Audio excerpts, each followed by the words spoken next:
আমি বলতে চাই মাননীয় প্রধান উপদেষ্টা, আপনি একদিন মারা যাবেন, আমরাও একদিন মারা যাব। এ দুনিয়ায় কেউ থাকতে পারবে না, কুল্লু নাফসিন যায়কাতুল মউত।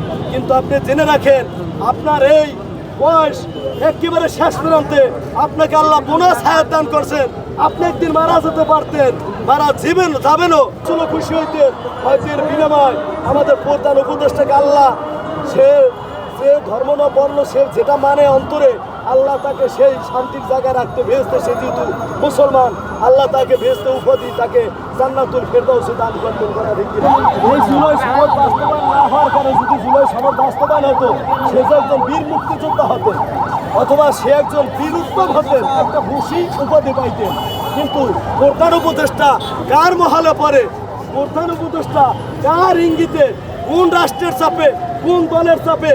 আমি বলতে চাই মাননীয় প্রধান উপদেষ্টা, আপনি একদিন মারা যাবেন, আমরাও একদিন মারা যাব। এ দুনিয়ায় কেউ থাকতে পারবে না, কুল্লু নাফসিন যায়কাতুল মউত। কিন্তু আপনি জেনে রাখেন, আপনার এই বয়স একেবারে শেষ প্রান্তে, আপনাকে আল্লাহ বোনাস হায়াত দান করছেন। আপনি একদিন মারা যেতে পারতেন, মারা যাবেনও।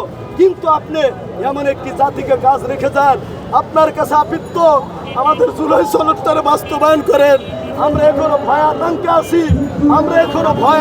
আছি, না জানি আমাদের কোনো স্বৈরাচার, আবার নতুন কোনো ফ্যাসিস্ট সরকার যদি আসে, হয়তো আমাদের কোনো মূল্যায়ন করা হয় নাই।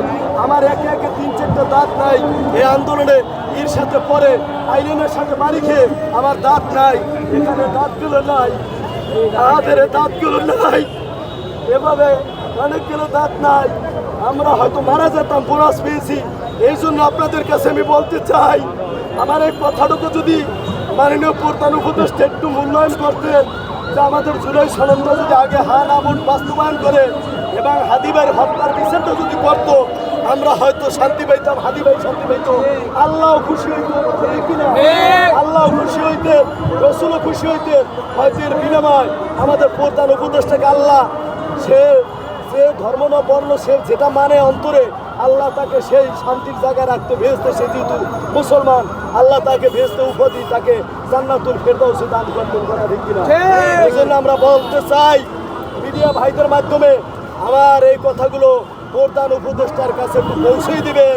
এত আন্দোলন, এত চোখের পানি, মা বোনেরা এখনো ঘুমায় না, তার সন্তান কখন এসে ডাক দিবে, এখনো না জানি কোন জায়গায় আটকা পড়ে আছে। এভাবে দিন আর দিন মা বোন কাঁদতেছেন, পানি লাগবে পানি।